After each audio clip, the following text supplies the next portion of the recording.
우리 아침에 21장 우리 9절까지 쭉 얘기를 나누었었는데 그 모든 일에 있어서 이 긍휼과 자비와 정의와 공의를 우리가 베풀 것에 대해서 특별히 말씀을 하셨고 그리고 뭐 아침에 말씀드렸던 그 스티븐슨 잠깐 소개를 드렸었는데 이분이 변호사라 그랬잖아요, 그렇죠?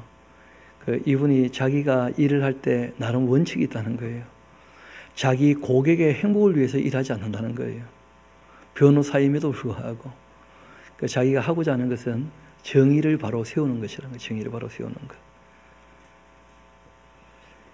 그 무엇보다 이제 이 사람이 봤을 때는 그 인종에 대해서 또 이 재정적으로 열악한 사람들이 항상 재판석에서 피해를 입게 되니까 이분이 생각하는 그 가난의 반대말은 부요함이 아니라고 본다는 거예요. 정의가 없으면 가난하게 된다는 거예요. 자기가 봤을 때. 그 정의가 살아나게 되면 누구나 다 가난하지 않게 살 수 있는 길이 자신은 있다고 본다는 거예요. 실제로 알고 보면 예수님 하신 말씀이죠. 의에 줄이고 목말라 하면 너희가 다 어떻게 될 거라고요? 배부르게 될 것이다. 그렇게 말씀하셨거든요. 그래서 아마 그렇게 이 법을 가지고 현장에서 일하기 때문에 그런 것들을 좀 더 직접적으로 경험하지 않는가 그런 생각도 하게 됩니다. 그리고 이제 21장 그 10절부터 우리가 함께 읽을 텐데 그 내용들이 지금 우리 입장에서는 좀 낯설어요. 왜냐하면 그 3,500년 전에 그 배경을 갖고 있는 것이거든요. 여러분 전쟁을 해서 누구를 포로로 잡아왔는데 그 포로를 노예로 삼는다. 그런 것이 이제 요즘에는 잘 있습니까? 없습니까? 잘 없죠. 그러나 뭐 우리가 알다시피 지금부터 100년 전만 해도 그 흔히 있었던 일이거든요. 3,500년 전이니까. 실제로는 그런 일이 있으면 처음부터 되는 겁니까? 안 되는 겁니까? 처음부터 안 되는 거죠. 그런데 그런 일이 있고 나면 또 어떻게 할 것인가? 그거 없어야 되는데 있거든요. 그런 일들이. 그렇기 때문에 이제 그 최소한의 규정이라는 말씀을 몇 번 드립니다. 이 법은 최소한의 법이에요. 이것도 안 되면 안 되는 것이죠. 그래서 사람들이 죽일 죄까지는 아니지만 이렇게 했을 때 그 다음 이제 약자를 배려하면 어떻게 해야 되는가 그런 것입니다. 게다가 또 한 가지는 우리가 율법을 언뜻 보면 이방인하고 결혼하면 됩니까? 안 됩니까? 안 되죠. 실상 그렇지 않았다는 거예요. 개선의 여지가 없는 사람들은 반드시 진멸하라고 얘기를 하셨어요. 왜냐하면 그들은 돌이키지 않을 사람들이기 때문에 그들과 결혼하게 되어지면 너희들 신앙이 문제가 생긴다는 거예요. 그런데 반면 그 남자는 다 진멸하고 여자는 살려둬도 괜찮은 개선의 여지가 있는 사람들은 항상 뭐라는 거예요? 전도 대상이라는 거예요. 아니 전쟁에서 포로로 잡아왔다면 이스라엘 백성이겠습니까? 이방인이겠습니까? 아니 왜 말을 못해요? 아니 그러니까 이방 사람들과 전쟁해서 그 악한 남자들은 다 죽여버리고 그리고 이제 착한 여자들은 살려왔어요. 그러면 그 여자들은 이스라엘 백성인 겁니까? 이방인들인 겁니까? 그러니까 개선의 여지가 있는 이방인들 같으면 아무 문제가 없는 거예요. 그래서 그 한번 10절부터 우리가 보면 그 내용들이 그렇게 나올 테니까 한번 봅시다. 너 가서 적군과 그 싸울 때에 너희 하나님 여호와께서 그들을 내 손에 넘기심으로. 왜 넘기시는 거죠? 개선의 여지가 없으니까, 악하니까. 너가 그들을 사로잡은 후 너가 만일 그 포로 중 아리따운 여자를 보고, 항상 문제죠, 그렇죠? 그에게 연연하여 아내를 삼고자 하거든. 그 얼굴 보고 결혼하면 후회가 있다는 말이 틀린 말이 아니에요. 그를 내 집으로 데려갈 것이고 그는 그 머리를 밀고 손도 빼고 마치 나시린 규례처럼 싹 밀어버리고 너의 포로의 의복을 벗고 내 집에 살며 그 부모를 위하여 한 달 동안 애곡한 후 너가 그에게로 들어가서 그 남편이 되고 그는 내 아내가 될 것이다. 이방 여인과 결혼할 수 있다는 것이죠. 그 후에 하고 말씀하십니다. 너가 그를 기뻐하지 아니하거든. 참 이런 일이 있으면 또 안 되는데 평생 책임져야 되는데 또 사람이 못된 사람도 있거든요. 그 마음대로 가게 하라. 결코 돈을 받고 팔지 말지라 너가 그를 욕보였으니까. 실제로는 이제 전쟁에서 잡아왔다면 포로고 뭡니까? 종이고 자기 재산인 거 아니겠어요? 그렇죠? 그러나 이제 한 여자로 보고 결혼했던 그 여자라면 다시 종으로 노예로 삼을 수 없다는 거예요. 그 여자에게는 반드시 뭘 주라는 거예요? 자유를 줘서 내어보내라. 그렇게 말씀한 거죠. 그리고 또 이어 말씀하십니다. 어떤 사람이 두 아내를 두었는데 이러면 안 됩니다, 진짜. 그런데 문제는 그런 사람들이 있었다는 거예요. 또 있기도 하고. 더 큰 문제는 당사자들은 아무 문제 없답니다. 예전에 뭐 여고생들 그 얘기를 해보니까 너 누구 부인 되고 싶냐 했더니 뭐 박보검 세 번째 부인 뭐 이런 얘기 쓰니까 그 사람들이 참 희한한 마음들이 있다는 거예요. 그런 일이 없어야 되는데 근데 뭐 당사자가 다 괜찮다는데 죽일 죄는 또 아니거든요. 그래서 그런 일이 또 벌어지니까 또 어떻게 합니까? 또 율법이 오기 전에는 믿음의 선조들도 또 그랬으니까 뭐 어떻게 살지 잘 몰라서 그러할 때 이제 그 아들들 문제. 어떤 두 사람이 아니죠. 어떤 한 사람이 두 아내를 두었는데 하나는 사랑받고 하나는 미움을 받다가 그 사랑을 받는 자와 미움을 받는 자가 둘 다 아들을 낳았다 하자. 그 미움을 받는 자의 아들이 장자이면 자기 소유를 그 아들들에게 기업으로 나누는 날 그 사랑을 받는 자의 그 아들을 장자로 삼아 참 장자 곧 미움을 받는 자의 아들보다 앞세우면 안 된다 하고 이 율법을 딱 명시했어요. 그러니까 우리가 야곱을 좀 생각해 보니까 요셉에게 두목 준 거 그리 잘한 건 아니죠, 그렇죠? 자기가 아끼고 사랑한다고 해가지고 그 라헬의 아들이라고 해서 장자처럼 두 몫을 주고 아마 그래서 그랬는지 그 옛날 믿음의 조상들이 그 율법에서 얘기하시는 것과 다르게 한 일들이 간혹 있으셔요, 간혹. 그래서 두 아내 두면 안 된다. 그리고 이제 그 아무리 아끼는 여자의 아들이 할지라도 그 태어난 순서가 있는데 먼저 태어난 아이에게 반드시 장자의 권한을 주어야 한다. 그렇게 말씀하신 겁니다. 이런 것이 이제 법이니까 뭘 세우는 거예요? 질서를. 그러니까 한 가정의 문제 같으면 그러면 가정이 알아서 하면 됩니다. 그렇죠? 그런데 이제 공동체가 되었잖아요. 그 한 국가가 이제 되어지는 가정인데 그렇다면 당연히 뭘 세워야 됩니까? 질서를 세워야 돼요. 그 어쩔 수 없이. 그 집안 형편 따라 하면 된다. 그렇게 할 수 없다는 거예요. 이런 것은. 그래서 법으로 명시한 겁니다. 이 재산에 관계된 문제이기 때문에 그래요. 그래서 반드시 그 미움받는 자의 아들을 장자로 인정하여 자기의 소유에서 그에게 두 몫을 줄 것이니 이는 그 자기의 기력의 시작이라 장자의 권리가 그에게 있음이니라. 그 다음에 아주 불효막심한 아이를 어떻게 잘 것인가. 사람이 완악하고 패역한 아들이 있게 되었는데 그 아버지의 말이나 그 어머니의 말을 순종하지도 않고 부모가 징계도 순종하지 아니하거든. 그 부모가 그를 끌고 성문에 이르러 그 성읍 장로에게로 나아가서 그 성읍 장로에게 말하기를 우리의 이 자식은 완악하고 패역하여 우리 말을 듣지 아니하고 방탕하여 이 술에 잠긴 자라. 그렇게 하면, 그러니까 부모가 오죽하면 자기 애를 고발하겠습니까? 그렇지 않겠어요? 아무래도 그 신천지에 있는 사람들 뭐 다는 모르겠습니다만은 구원의 특별한 방법이 자기들에게 있다고 주장을 하는 모양이죠, 보니까. 그래가지고 우리에게 물어보는 거예요. 어떻게 구원을 받는가? 그래서 제가 얘기를 하거든요. 구원받는 방법이 우리에게 있다고 얘기하면 그게 바로 이단이다. 예수님 말씀은 이 책은 영생의 방법을 기록한 책이 아니고 성경책 자체가 그 하나님을 사랑하는지 하나님께서 은혜로 구원을 베푸시는 거니까 예수님께서 끊임없이 하셨던 말씀이 있죠. 계명을 지키라고, 나를 사랑한다면. 그리고 또 뭐라고 얘기합니까? 아버지 뜻대로 행하는 자라야. 맞습니까? 그 하나님 계명 중에 5번째 계명이 무엇이죠? 내 부모를 공경하라. 그런데 부모도 공경 안 하고 자기 혼자 구원받겠다고 집 나가고 부모님 그 마음 아프게 하고 그러면 그 진짜 구원 없는 거죠. 그러면 진짜 그러지 않겠어요? 그의 하나님 말씀을 너무 그냥 자의적으로 보고 부분적으로 보니까 이런저런 오해가 많았던 것이죠. 이 성경은 얘기합니다. 부모님이 웬만해서는 고소고발을 안 한다는 거예요. 근데 애가 너무 완악하고 너무 패역해. 도무지 얘는 인간으로서 구실을 못해. 그래가지고 이 고발을 할 정도라면, 근데 왜 고발하게 되었느냐? 우리 한번 20절 다시 봅시다.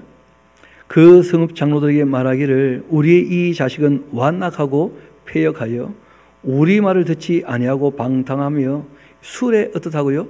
잠긴 자라 하면서. 그러니까 제정신이 아니니까 그런 거예요. 술 먹고 취해가지고. 스티븐슨 아저씨 이야기 또 우려 먹어야지. 자기가 이제 형들하고 같이 어울려 지내기 위해서 3남매라 그러더라고요, 보니까. 그분이. 근데 한 번에 이제 형이 어릴 때, 자기가 10대 때, 어디서 캔 맥주를 구해와가지고는 숲에 들어가서 한 장씩 하자고. 그러니까 자기는 옛날에 할머니하고 약속한 게 있잖아요. 엄마 말 잘 들을 것. 그 다음에 옳은 일을 늘 추구할 것. 그리고 술 안 먹을 것. 왜냐하면 그 가족력에 술 먹고 이 문제 생긴 사람들이 많았던 모양이라. 그래서 자기는 술 절대 안 먹겠다고 이제 할머니가 너한테만 특별히 얘기하는 거니까 남한테 절대 말하지 말라고 했다면서 이제 그렇게 했기 때문에 할머니하고 약속이 있으니까 또 그걸 누구한테도 발설하지 말라고 부탁을 했거든, 할머니가. 그래가지고 자기는 절대 안 먹겠다 그랬더니 형이 너 왜 안 먹느냐고. 나 절대 안 먹는다고. 그 형이 한참 보더니 너 할머니하고 약속한 것 때문에 그러지. 알고 보니까 다 약속했던 거야. 니만 하라고. 그러니까 할머니가 거짓말 했으니까 마셔도 괜찮다고. 그런데 스티븐슨은 그때도 안 마셨다는 거예요. 그리고 자기가 살아보니까 그렇다는 거예요. 자기가 정결하고 깨끗하니까 거기에 힘이 있더라는 거예요.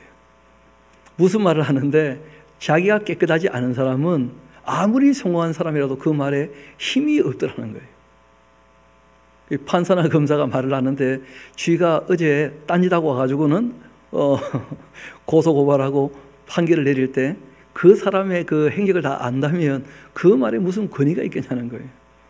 특별히 자기는 이제 법을 다루는 일을 하게 되었는데 자기가 고백한데 그때부터 지금까지 한 방울도 마시지 않았다 하면서 자기 말은 정결한 사람이 그 입에 그 말에 힘이 있지 않던가 그렇게 얘기하면서 딴 얘기하는 게 아니고 우리가 좀 이 정결한 삶을 살면 먼저 그럼 사회가 조금 더 나아지게 될 것 아닌가 그런 얘기를 쭉 하시더라고요 보니까.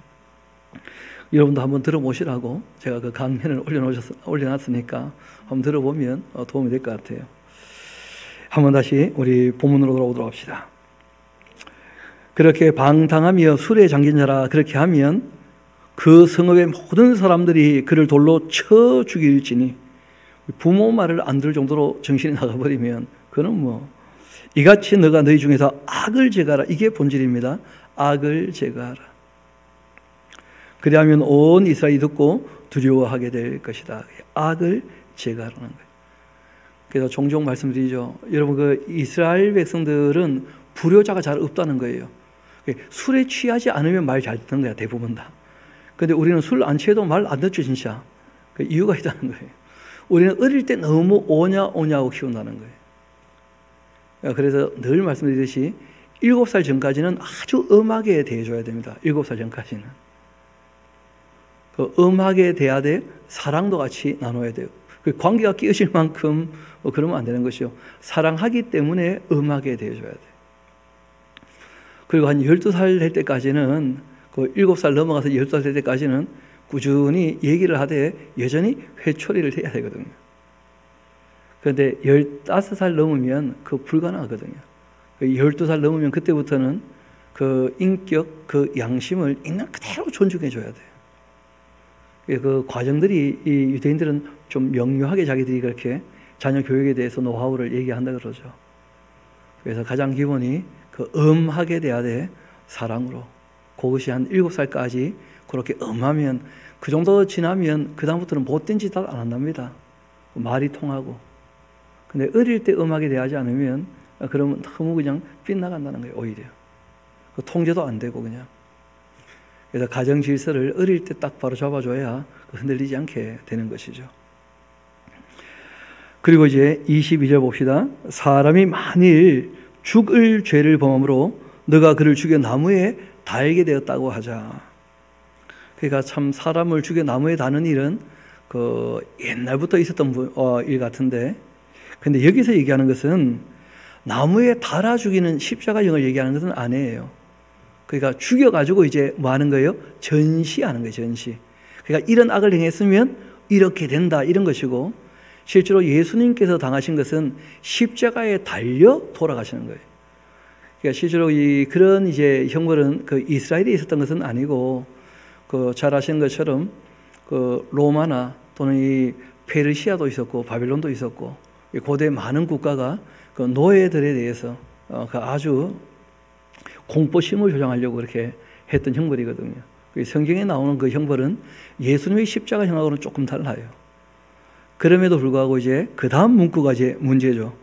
그 시체를 나무 위에 밤새도록 두지 말고 그 날에 장사하여 내 하나님 여호와께서 너에게 기업으로 주시는 땅을 더럽히지 말라. 나무에 달린 자는 하나님께 저주를 받았습니다. 왜 그럴까요?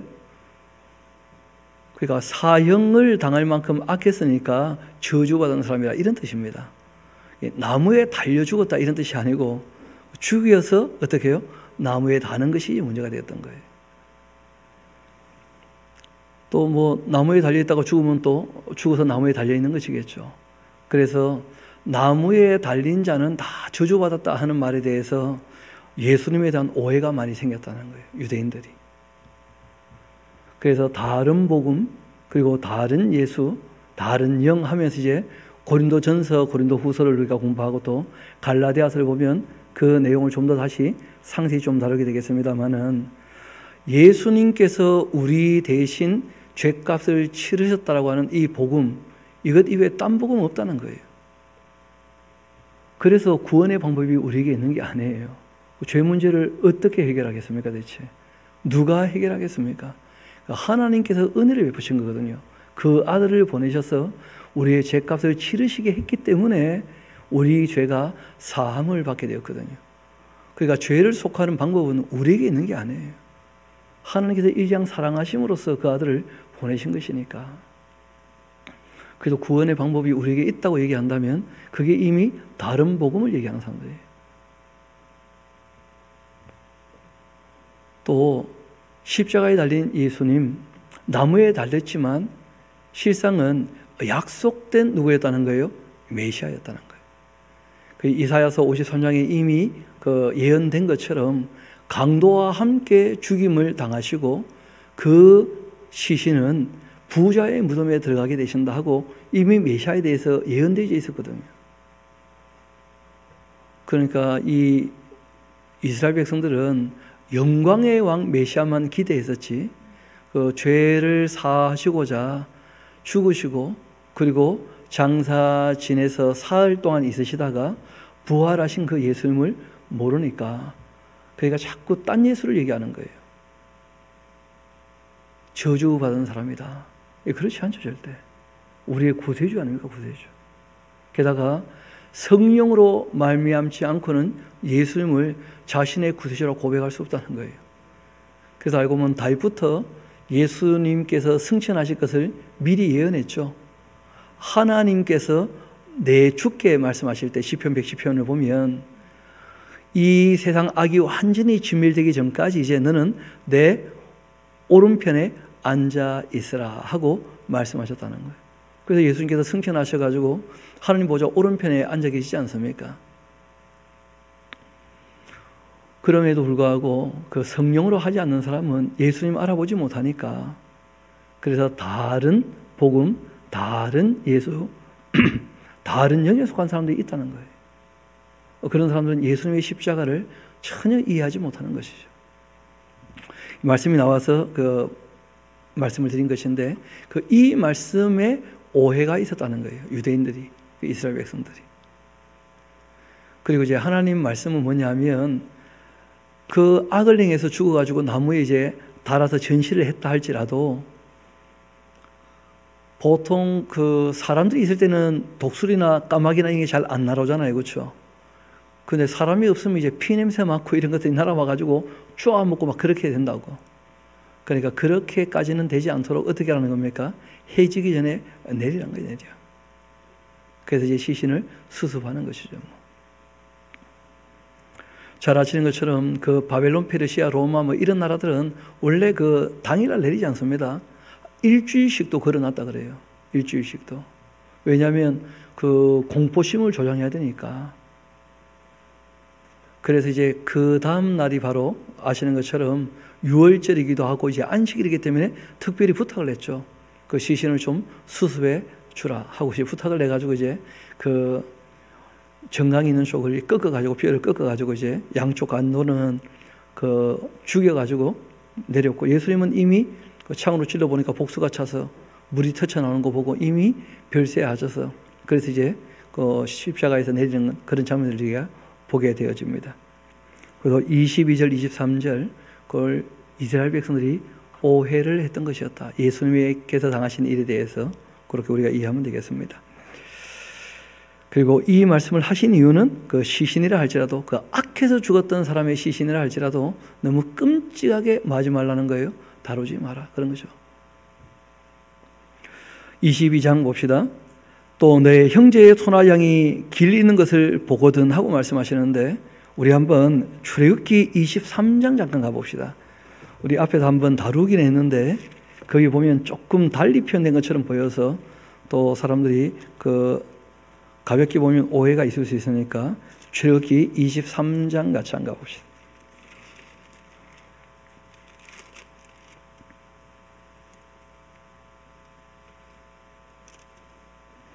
우리 4절 5절 한번 볼까요?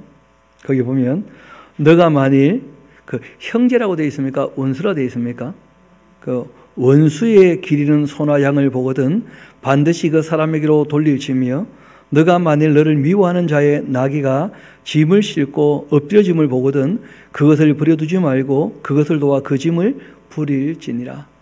이 말씀에 대하여 그 신명기에서 다시 한번 해석해서 말씀을 하실 때, 원수라 할지라도 알고 보면 누구라는 거예요? 형제라는 거예요, 형제. 멀리 있는 사람은 원수 안 되죠. 누가 왼수입니까? 바로 옆에 있는 그 사람. 왼수 덩어리 뭐 그런 얘기도 하잖아요. 그렇죠? 그러니까 동네 사람들이 있기 때문에 싸워가지고 원수가 되는 것이지, 아니 남의 동네 사람들 뭐가 원수가 되겠어요. 그러니까 실제로는 그 이때 이제 얘기하는 원수가 그 키우는 짐승이 길을 잃었다 이렇게 할 때는 하나님의 대적을 얘기하는 게 아니에요.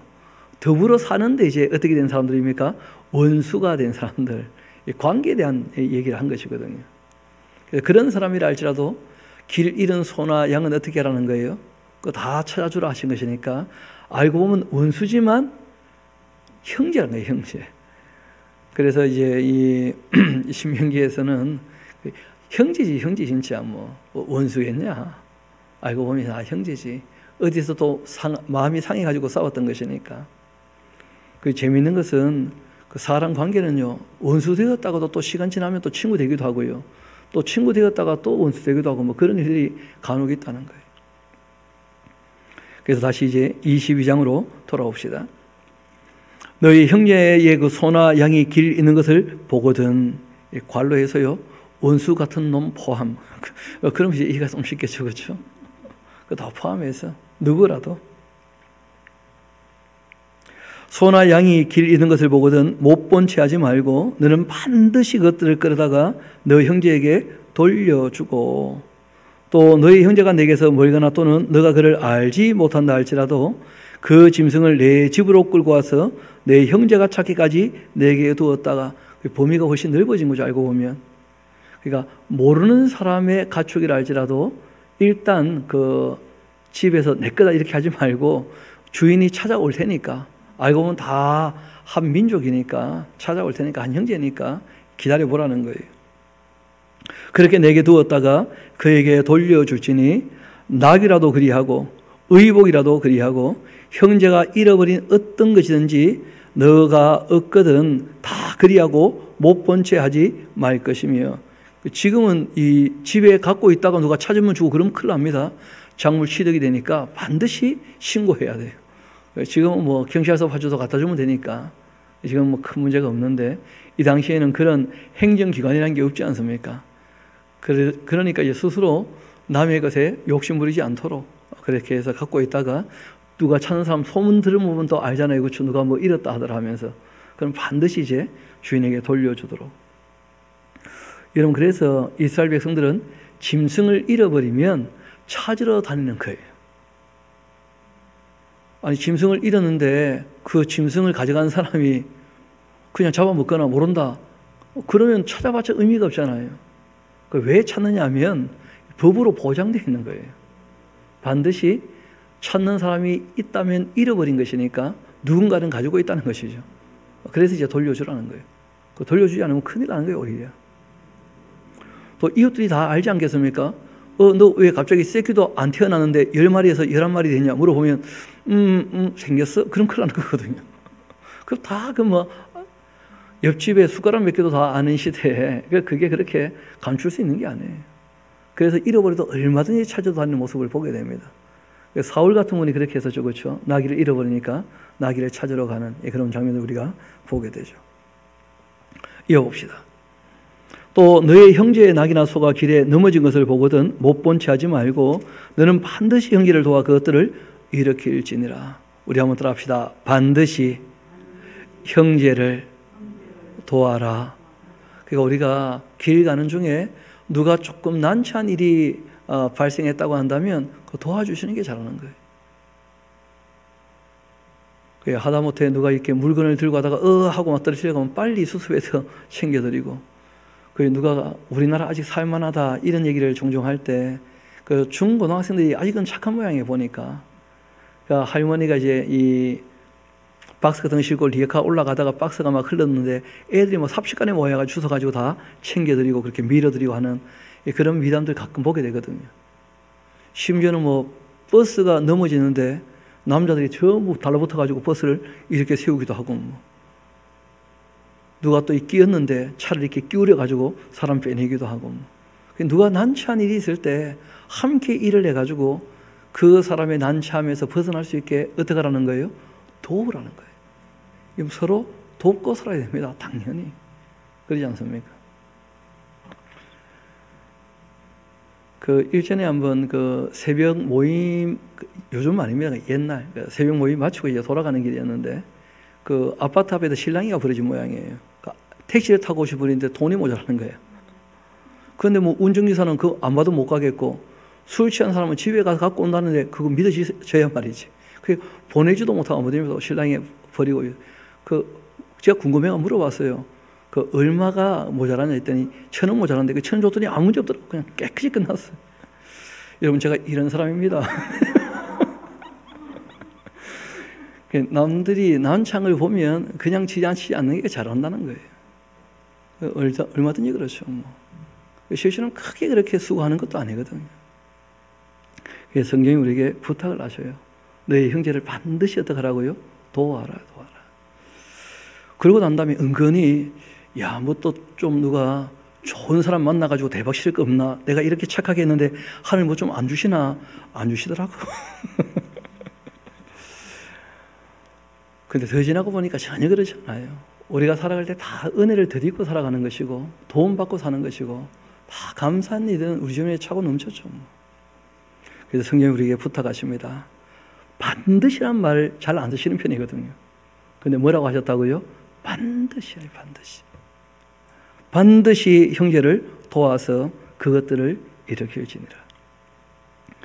또 여자는 남자의 의복을 입지 말고 남자는 여자의 의복을 입지 마라. 여러분, 이건 치마나 바지에 대한 얘기가 아닙니다.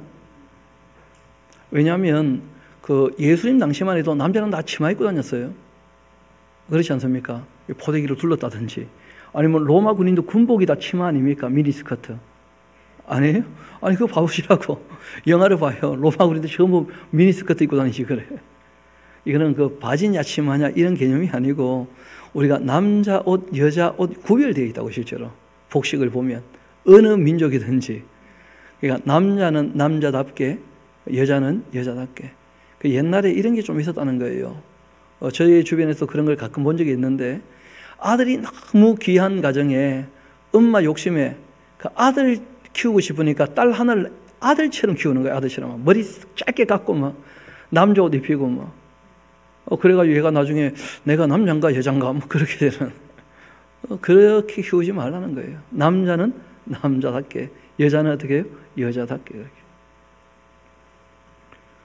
어떤 분이 그 강의하는 중에 이번에 딸 생일인데 내가 인형을 선물 주려고 한다고 그랬더니 막 대학생들이 요즘에 데모한다는 거예요. 딸은 왜 인형을 주냐고. 아니 그래서 얘기했대요. 내 딸이 가고 싶어 한다고. 아니 애들이 노는 게 다 다른데 요즘에 이상하게 성전제성에 대해서 없애려고 애를 쓰는 모양이라 그게 잘한다고 생각하는 것 같아요. 보니까 전혀 그렇지 않습니다. 남자는 남자답게, 여자는 여자답게 하는 거예요. 그게 잘하는 거예요. 그렇지만 우리가 앉을 때 아빠 다리 이것은 잘못되었습니다. 엄마도 그렇게 앉으니까. 그래서 제가 보니까 좋은 표현이 있더라고요. 나비 다리. 딱 이렇게 포기 앉을 때 나비 모양이니까 나비 다리. 그 엄마는 무릎 꿇고 앉고 아빠는 양반 다리하고 그러면 안 된다는 거죠. 그렇죠? 그런 것들은 제가 보기에 말 잘 바꾼 것 같아요. 근데 너무 지나쳐가지고 그 오해가 일어나는 일들이 있다는 거예요. 총은 남자 사줘야 됩니까? 여자 사줘야 됩니까? 총은 누구도 사주면 안 됩니다. 아니 애들 어릴 때부터 죽이는 훈련시키면 어떡합니까? 그런 거 우리가 하면 안 돼요. 그래서 성경은 우리에게 명확히 말씀하십니다. 하나님께서 남자와 여자로 그렇게 만드셨다는 거예요. 여자는 남자의 의복을 입지 말 것이고 남자는 여자의 의복을 입지 말 것이라. 이같이 하는 자 내 하나님 여호와께 가증하다. 이런 거가 하나님께 가정한 겁니다. 이 땅에서 사람과의 관계에 있어서는 아무 문제 없을 수 있다는 거예요. 사람과의 관계에 있어서는 꼭 뭐 자기들 철학대로 사는 것이니까. 근데 하나님 앞에서는 어떻게 하는 거예요? 가증하다는 거예요. 길을 가다가 또 나무에나 땅에 있는 새의 보금자리에 새의 새끼나 알이 있고 또 어미새가 그 새끼나 알을 뿜는 것 보면 그 어미새와 이 새끼를 아울러 취하지는 말아라. 어미는 반드시 놓아주고 새끼는 취하여도 되나니 그리하면 너가 복을 누리고 장수하게 될 것이다. 실제로 그 물고기를 그냥 싸그리 다 잡으면 안 되죠. 그렇죠? 제가 보니까 요즘 금어기 참 잘하는 것 같아요. 그런 개념이죠. 그 어미와 새끼를 다 잡아버리면 그럼 끝나버리는 거예요. 그냥. 그래서 알은 취하고 어미는 어떻게 하라는 거예요? 놔두라. 그런 것이죠. 뭐 조류 같으면. 그 의류 같으면 그 새끼를 낳아야 될 시기에는 금어기 해가지고 뭐 그렇게 순환이 되어주고 함께 살 수 있으니까 복을 누리고 어떻게 할 거라고요? 장수할 것이다. 그렇게 말씀하신 거예요. 어떤 분은 이것이 새에 대한 배려가 아닌가? 그러면 잡아먹지를 말든지 그래. 뭐라도 안 먹어야지 그러면. 그런 것이 아니고 제가 받을 때는 그 순환에 대한 얘기인 것 같아 보니까 늘 너희들이 그렇게 누리려고 한다면 다 싸그리 그냥 씨를 말려버리는 그런 일이 있어서는 안 된다. 뭐 그런 것이겠죠. 다시 한번 7절 봅시다. 어미는 반드시 놓아줄 것이고 그 새끼는 취하여도 된다. 긍휼히 여긴다면 새끼를 놔줘야겠죠. 그렇죠? 여하튼 그리하면 너가 복 누리고 장수하게 될 것이다. 또 너가 새로 집을 지을 때 그때 지붕에 난간을 만들어서 사람이 떨어지지 않게 하라는 거예요. 그 피가 내 집에 돌아갈까 염려가 되니까. 그러니까 이 안전하게 우리가 일을 해야지 내가 안전을 주의하지 않아가지고 나 때문에 누가 피해를 본다면 성경 다른 곳을 보면 웅덩이를 팠다면 일이 있어가지고 반드시 웅덩이를 어떻게 하라는 거예요? 메꾸어 놔야 된다는 거예요. 근데 웅덩이를 파놓고는 메꾸지 않아가지고 누가 거기에 문제가 생겼다면 반드시 배상하라고 되어 있어요. 반드시. 그러니까 우리가 어떤 일을 할 때 뒷마무리를 깨끗하게 할 뿐 아니라 집을 지을 때 우리나라도 그 법이 있죠. 그 난간 또는 뭐 테라스, 그 다음에 펜스를 이렇게 친다 그러잖아요. 그렇죠? 울타리처럼. 그렇게 할 때 그 1.2m 높이가 정해져 있어요. 그게 안 되면 이제 문제가 생기니까요. 너무 낮으면 넘어지니까. 참 이건 뭐 웃을 수 없는 일인데도 참 너무 가슴 아프지만 희한한 일이 있었던 거 한번 말씀드린 거 기억나실 겁니다. 어떤 분이 그 난간에서 이렇게 아파트 옥상 난간에서 이불을 틀다가 이게 너무 낮아서 떨어져서 죽을 뻔했다는 거예요. 그래가지고 하고 뭐 자기가 그 살았던 무용담을 설명한다고 거기서 또 하시다 그때 떨어졌어요. 웃으면 안 된다니까요. 그래. 시간이 지나니까 웃는데 참 그 너무 황망한 거예요, 보니까. 그래서 이 난간이라고 하는 것 반드시 안전을 위하여 반드시 치게 돼 있어요, 반드시. 그래서 이런 것은 뭐 건축법에 반드시 그렇게 유의사항으로 되어져 있는 것이죠. 계단에도 반드시 손잡이가 있도록 그 난간을 반드시 만들고 부탁하신 거예요. 왜냐하면 그 사람이 떨어지면 그 피가 너희 집에 돌아간다. 너희 집에. 또 내 포도원 두 종자 섞어 뿌리지 말라. 그리하면 너가 뿌린 씨의 열매와 또 포도원의 그 소산을 다 빼앗길까 하노라. 그리고 또 너는 소와 나귀를 결의하여 갈지 말고. 말이 조금 익숙하지 않은 말이죠, 그렇죠? 그러니까 이 밭 갈 때 소를 2마리 붙여야지 소와 나귀를 이렇게 같이 붙여서 갈게 되면 그 한 자리 뺑뺑이 돌든지 아니면 힘이 너무 균형이 안 맞으면 한 마리만 고생할 거 아니에요, 그렇죠?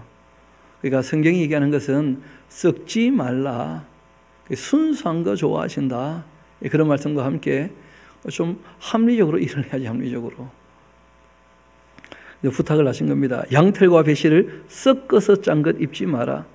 이런 것은 또 사치에 대한 문제예요. 순수한 거 좋아하시고 사치하지 않도록, 그리고 일에 이 균형이 깨어지지 않도록 뭐 그런 식으로 이제 말씀을 하신 거죠. 그리고 너희는 너희가 입는 그 겉옷의 내규에 수를 만들어라.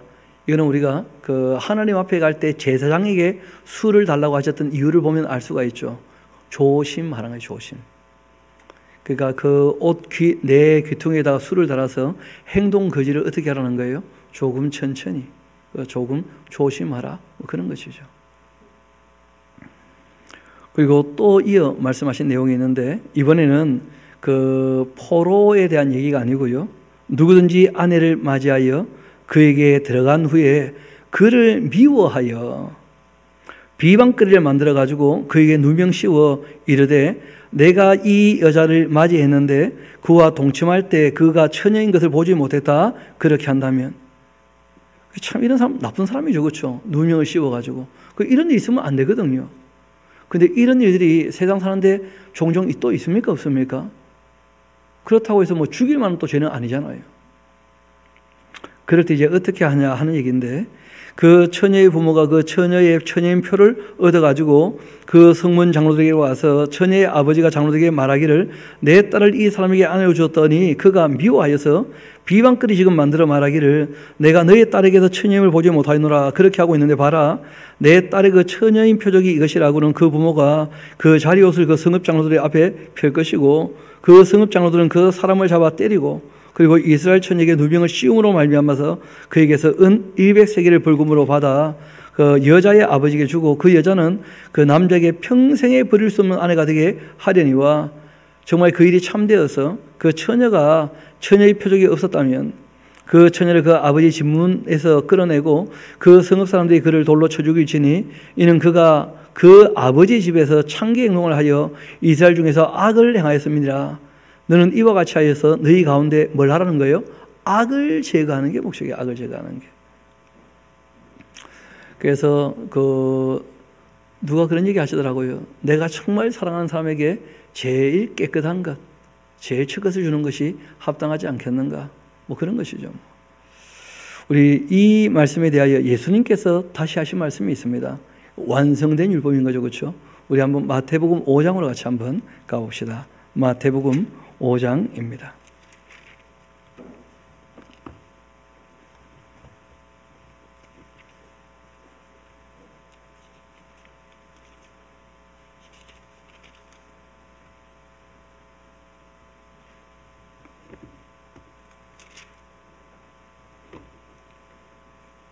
죄송합니다.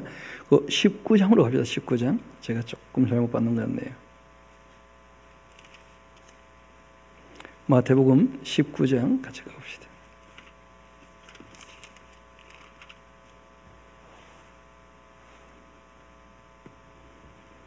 그 8절 한번 봅시다. 마태복음 19장 8절을 보면 7절부터 한번 볼까요? 여짜오되 그러면 어찌하여 모세는 이혼 증서를 주어 버리라 명하였나이까? 예수께서 말씀하시죠. 모세가 너희 마음의 완악함 때문에 아내 버림을 허락하였거니와. 모세를 통하여 주신 법에는 아내 버리는 것이 허락이 되어 있다는 거예요. 그런데 뭐 때문에 그랬다는 거예요? 완악하기 때문에. 그러니까 너무 수준 낮아서 그 수준에 맞추어 얘기를 한 것 정도지 본래는 그렇지 않다는 거예요. 본래는. 내가 너에게 말하노니 누구든지 음행한 이후에 아내를 버리고 또 다른 데 장가드는 자라면 간음하는 것이다. 문제는 10절이죠. 제자들이 말한 거예요. 만일 사람이 아내에게 이같이 할진대 장가들지 않는 것이 좋겠나이다. 진짜 못된 사람들이죠. 그렇죠? 그래서 그때 이 가정윤리가 얼마나 엉망이었는지를 알 수 있는 편들이에요. 원래 하나님께서 창세기에 제일 처음 말씀하신 게 있잖아요. 한 남자와 한 여자. 둘이 부모를 떠나 뭐가 되라고요? 하나가 되어라. 이게 본질이거든요. 예수님도 그 말씀을 그대로 인용했고, 그런데 창세기에 말씀하셨던, 2장에 말씀하셨던 그 말씀이 인간이 타락하면서 이 가정에 대한 윤리가 너무 엉망이 되고 말았다는 거예요. 심지어는 예수님께 3년 동안이나 배워놓고도, 아니 뭐 여자를 함부로 우리가 할 수 없다면 그러면 남자는 뭔가 이런 식으로, 그러니까 굉장히 남성 중심 사회가 되어져 있는 악한 거죠. 그거는 모든 사람은 가치가 똑같은데 창세기에 처음부터 얘기하잖아요. 하나님의 형상을 따라서 뭘 만드신 거예요? 남자도 만드셨고 여자도 만드셨거든요. 가치가 똑같은데 이 사회가 이제 악해지게 되어지면, 하나님이 내신 사랑의 법이 없으면 그러면 힘의 차동으로 말미암아 오는 그 불공평이 늘 생기게 마련이죠. 거기에 뭐 예수님의 제자들까지도 그런데 익숙해 있는 그런 모습을 보게 되어져요. 예수님께서 그렇지 않다. 모세가 그런 얘기를 했던 것은 완악해서 그 수준에 맞춰 얘기했던 것 뿐이고 원래 그렇지 않다는 거예요. 다시 본문으로 돌아오도록 합시다. 예수님께서 똑같이 말씀하신 게 그런 것이었죠. 하나님께서 짝지어 주신 것 사람이 나누면 된답니까? 안 된답니까? 안 된다는 것이 예수님의 말씀의 요지였던 거죠. 다시 본문의 말씀으로 돌아오도록 합시다.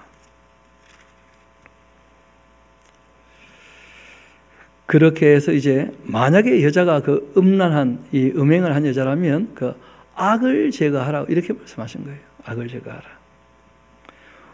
22절 어떤 남자가 유부녀와 동침했다. 유부녀와 동침했다는 것은 그 적어놓으세요. 가정 파괴. 남의 가정을 파괴한 거라. 그런 사람은요, 이거는 그 음행에 대한 문제가 아닙니다. 남자와 여자를 둘 다 죽여 이스라엘 중에 악을 제할지니라. 간보, 음부 다 죽여야 돼. 그 현장에서 잡았을 때 여자만 데리고 오고 그러면 안 되는 거죠, 그렇죠? 둘 다 죽여야 돼. 둘 다 죽여야 돼. 또 처녀인 여자가 남자와 약혼한 후 어떤 남자가 그를 성읍 중에서 만나 동침했다면 너희는 그 둘을 둘 다 성읍 문으로 끌어내고 그들을 돌로 쳐 죽여라. 약혼을 한 것도 유부녀와 똑같다는 거예요. 약속을 했으니까.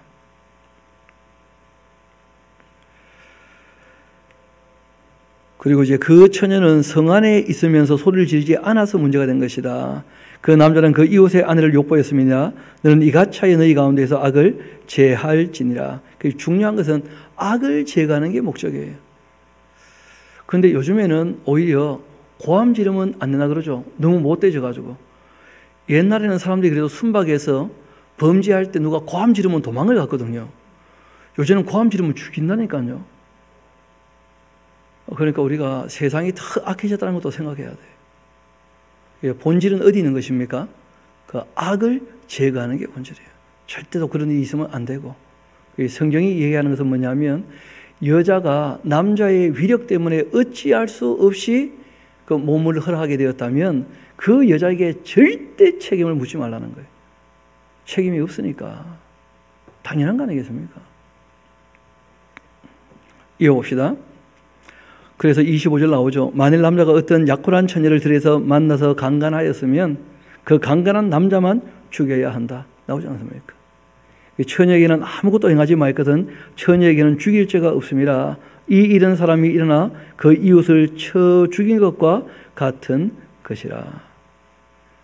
그러니까 이런 것은 남자가 여자의 일생을 짓밟은 것이니까 살인과 다름없다는 거예요. 살인과. 남자가 처녀를 들에서 만난 까닭에 그 약혼한 처녀가 소리질러도 구원할 자가 없었기 때문이다. 그러니까 구원할 자가 있다면, 그러니까 지금보다 이 당시에는 훨씬 사회가 정의로웠던 거예요. 어떻게 보면 그 여자가 고함 지르면 적어도 성중에서는 다 도와주러 나왔다는 거 아니겠어요? 요즘에는 그러지 않다는 거예요. 고함 지르면 아무도 안 나와요. 그래가지고 불이야 해야 되나요? 불이야. 그래가지고 구경하러 나온다는 거예요. 사람들이. 참 악한 세상이 됐어요. 어떻게 보면. 여기서 말씀하시는 요지는 그런 것입니다. 여성이 어찌할 수 없을 때 거기에 책임을 절대 묻지 마라 하신 거예요. 그러나 뭐 화관이라면 좀 다르다는 것이죠. 그렇죠? 둘이 좋아서 그랬다면 그럼 둘 다 죽여야 되는 것이죠. 만일 남자가 약혼하지 아니한 처녀를 만나 그를 붙들고 동침하는 중에 그 두 사람이 발견되었다. 참 이런 일이 없으면 좋은데 있거든요. 제가 보니까 적지는 않은 것 같아요. 보니까. 그렇지 않습니까? 그래서 이런 일들이 벌어졌을 때 어떻게 하냐. 그러면 평생 서로 책임지라는 거예요. 그 동침한 남자는 그 처녀의 아버지에게 은 50세겔을 주고 그 처녀를 아내로 삼으면 된다. 그가 그 처녀를 욕보였으니까 평생에 그를 버리지 못할 것이다. 사람이 그 아버지의 아내를 취하여 아버지 아체를 드러내면 그건 뭐 죽이라고 되어 있죠. 그렇죠? 그건 말이 안 되는 것이니까. 우리 이 주제와 함께 연결해서 볼 때가 조금 뒤에 있어서 먼저 좀 보고 봅시다. 우리 24장 같이 한번 봅시다. 가정에 대한 문제니까요. 24장 1절을 한번 봅시다. 그 사람이 아내를 맞이하여 데려온 후에 그에게 수치되는 일이 있음을 발견하고 그를 기뻐하지 아니하면 이혼 증서를 써서 그 손에 주고 그를 자기 집에서 내보낼 것이다. 그러니까 아까 전에 우리가 22장에 봤던 이 내용들은 강조하신 거예요. 악을 제거하기 위해서. 그 실상은 뭐라고 합니까? 내보내라는 거예요. 죽일 것까지 있나 뭐 그런 것이겠죠. 어떻게 보면. 이혼 증서를 써서 그 손에 주고 그를 자기 집에서 내보낼 거다. 그 여자는 그 집에서 나가서 다른 사람의 아내가 되려니와 그 둘째 남편도 그를 미워하여 이혼 증서를 써서 그 손에 주고 그를 자기 집에서 내보냈거나 또는 그를 아내로 맞이한 둘째 남편이 죽었다 하자. 그 여자는 이미 몸을 더럽혔은 즉 그를 내보낸 전 남편이 그를 다시 아내로 맞이하지 말지니 이 일은 여호와 앞에서 가증한 것이라. 너는 내 하나님 여호와께서 내게 기업으로 주는 땅을 범죄하게 하지 말아라. 구약에서는 끓여져서 버린 여자를 다시 받아들이지 말라 이렇게 이제 부탁을 하신 거예요. 그런데 그 신약에 와서 좀 바뀝니다. 그 고린도전서 7장을 보게 되어지면 그 바울이 얘기하는 것이 이러해요. 그거는 이 이스라엘 백성들이 제사장 나라의 역할을 감당하기 위하여 정말 깨끗해야 되기 때문에 이런 것이고, 이 땅에서 이제 이방인들이 기독교인이 되어서 더불어 살아갈 때 그 끓여서 버린 여자라 할지라도 그 여자와 다시 재혼해가지고 정말 하나가 되기 위하여 애써보는 것이 더 낫지 않겠는가, 그런 권면들을 하시는 걸 보게 됩니다. 그래서 시대적인 이 입장에도 조금 달라지는 부분이 있다 하는 우리가 염두에 두고 있다면, 율법이 이때는 완전한 것입니까? 그 사람들 수준에 맞추어 말씀하신 것입니까? 그 사람들 수준에 맞추어 이제 말씀하신 거예요. 그리고 다시 말씀드립니다. 이것은 최소한의 얘기고, 제가 봤을 때 뭐 여기 계시는 분들이야 뭐 그럴 만한 일이 있으시겠습니까? 제발 잘 살도록 합시다. 끝까지. 그게 중요한 거죠. 하나님 앞에서 우리가 약속했던 것을 끝까지 잘 지켜가면서 둘이 하나 되는 것, 그걸 기뻐하시는 것이니까. 그래서 이 가정에 대한 윤리 참 소중하다 하는 말씀을 하시는 것이고, 또 더불어 살아갈 때 내 형제를 어떻게 하라는 거예요? 반드시 도와라 하신 말씀을 꼭 기억하면서 자신의 몸도 자신의 가정도 또 더불어 살아갈 때 이웃에 대해서 우리가 정결함과 함께 긍휼을 베풀고 자비를 베풀고 넓은 마음으로 대할 줄 아는, 하나님께서 기뻐하시는 삶을 사는 저와 여러분 되기를 소망합니다. 우리 함께 기도하도록 하시겠습니다.